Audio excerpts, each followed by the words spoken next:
Jadi saya sangat tidak setuju tadi mengatakan bahwa yang korupsi itu pasti pejabat, Pak. Nah, gitu. Nah.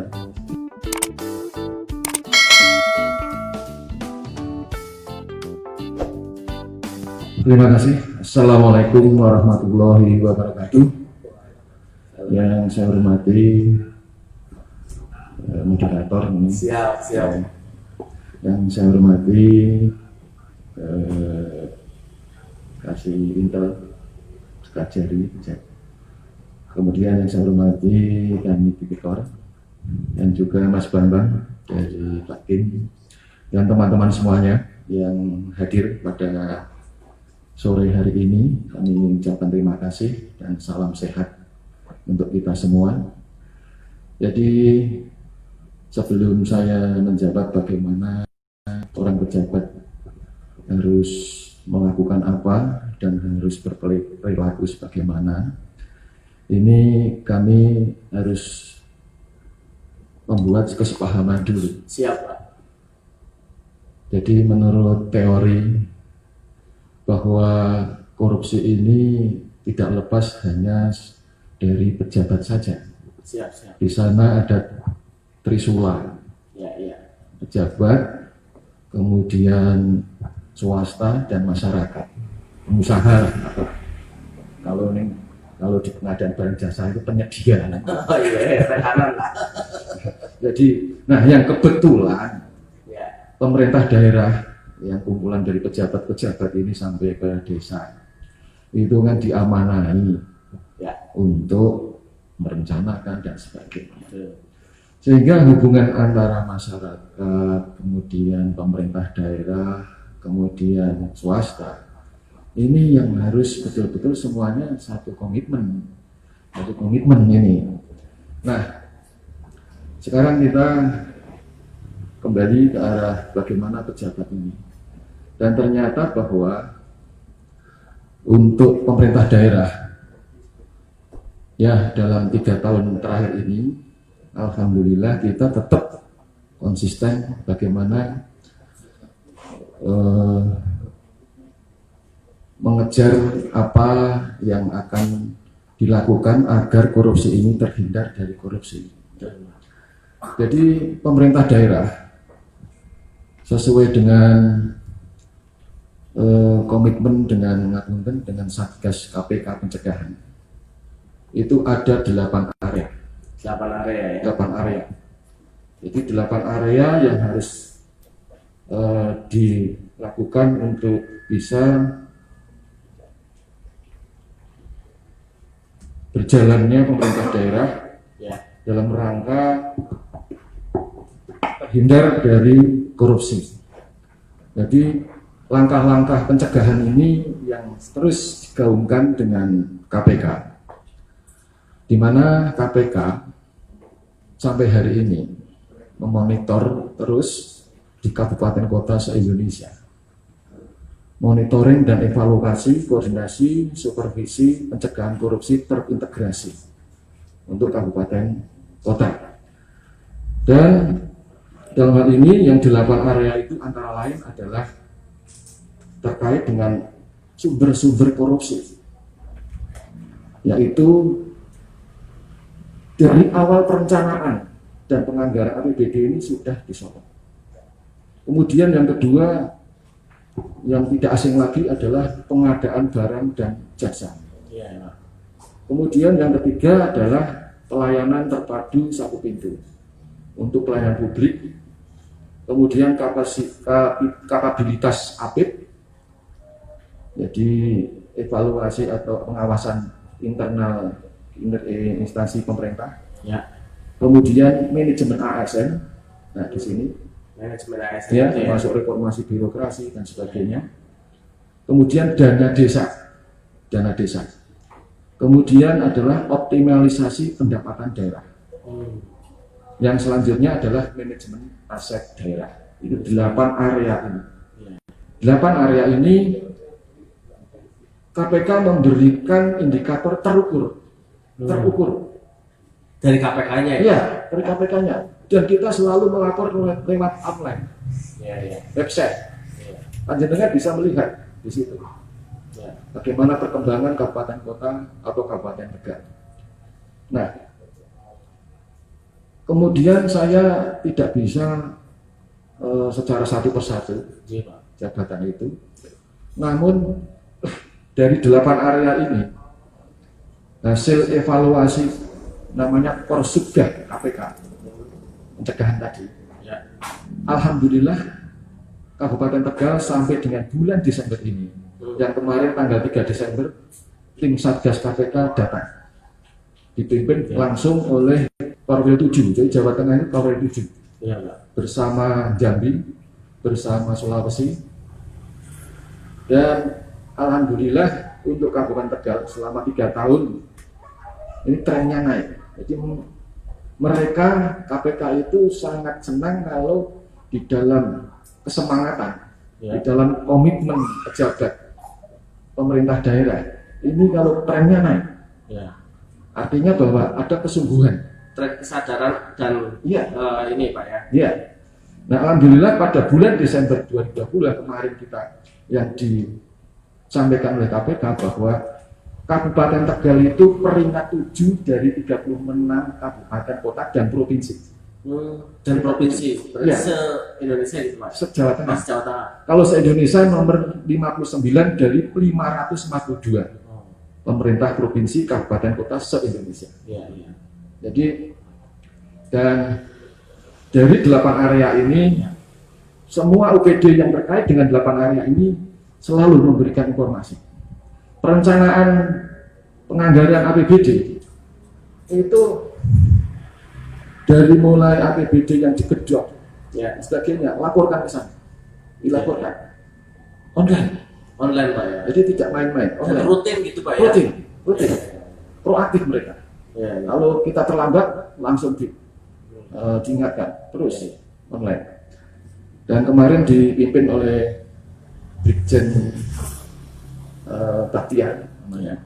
Jadi Brigjen Batiar ini membawai Korwil 7 baik di Satgas pencegahan maupun Satgas penindakan.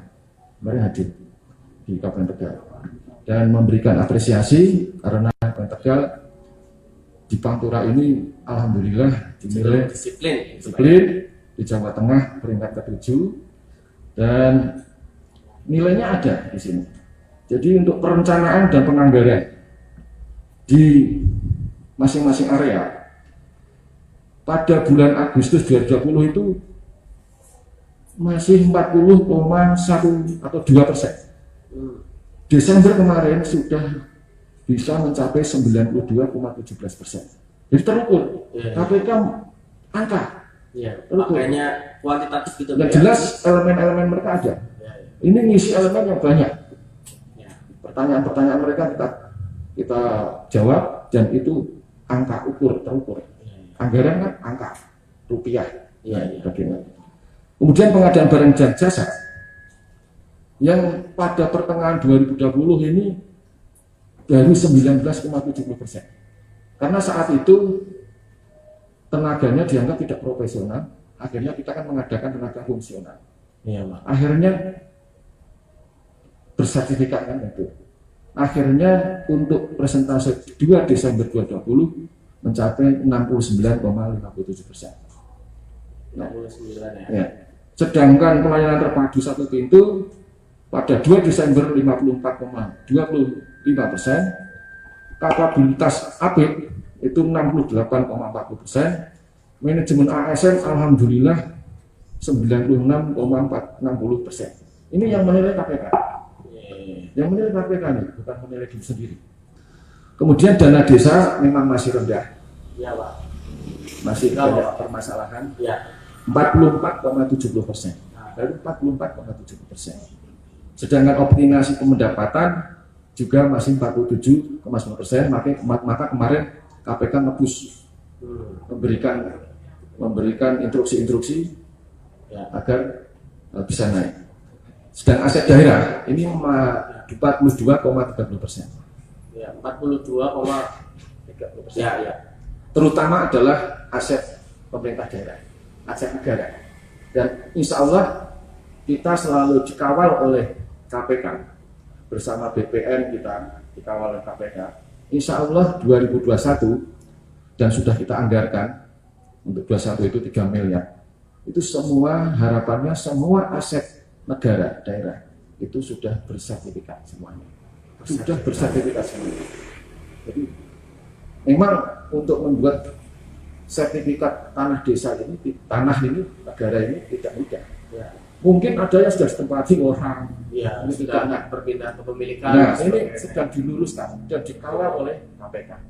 Bahkan KPK mengatakan, Pak Sek, kalau nanti ada permasalahan yang kira-kira alot tarik ulur, ya, undang saya gratis. Oh, itu siap. Itu KPK. Ya.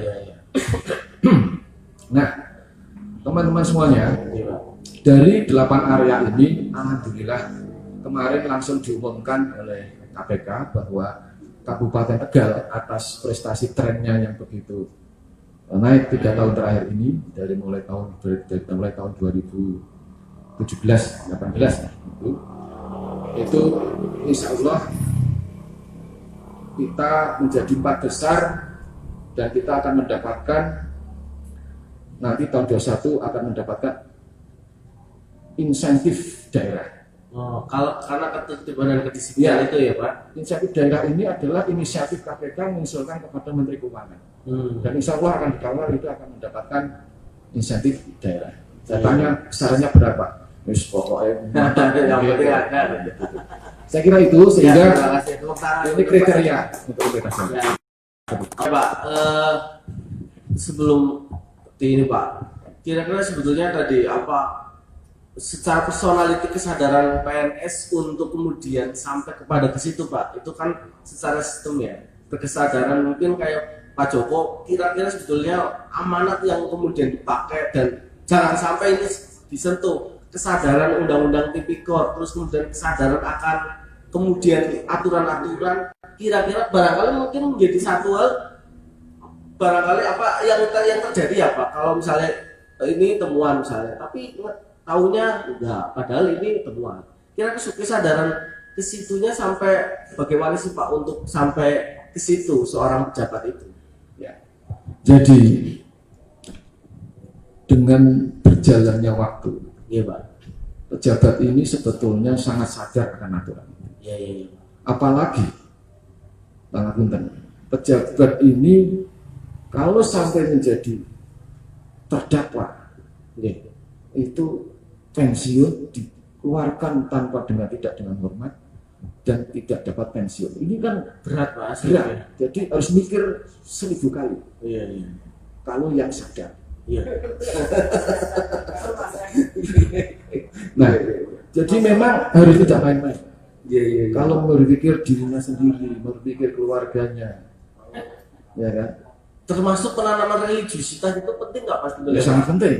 Nah, itu maksudnya. Nah, apa perlu ada guru agama? Atau kepala bagian? Jadi, iya. tadi saya sampaikan, ya, Pak, dan saya sangat setuju, ini sistem. Ya. Jadi kita membawa gerbong sistem yang betul-betul mengatakan bahwa, para teman-teman pejabat, yuk gerbong ini untuk berjalan ngalor aja. Dengan sistem yang artinya adalah korupsi tidak terjadi. Gitu. Nah, kalau ini bisa dipenuhi, insya Allah. Dan ngapunten, KPK ini terus monitor terus. Sebetulnya sudah harus jelas.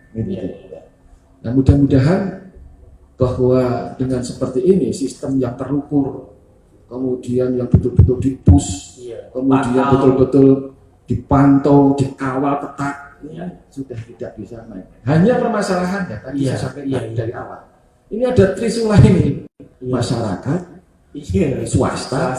Nah, swasta. Itu penting, ini berpikirnya kan, tidak bisa dipungkiri kan, bisnis. Nah, ini kan di teori korupsi, kalau kita baca di undang-undangnya itu, ada seorang yang memang itu kong kali kong, memang diide-idei, terus diiming-imingi terus, diiming-imingi terus dingenek-ngenek gitu. Ini setannya nggak masuk.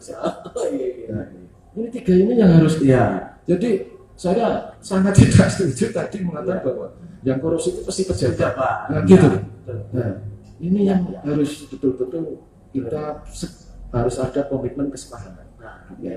oke, tepuk tangan untuk Pak Sekda.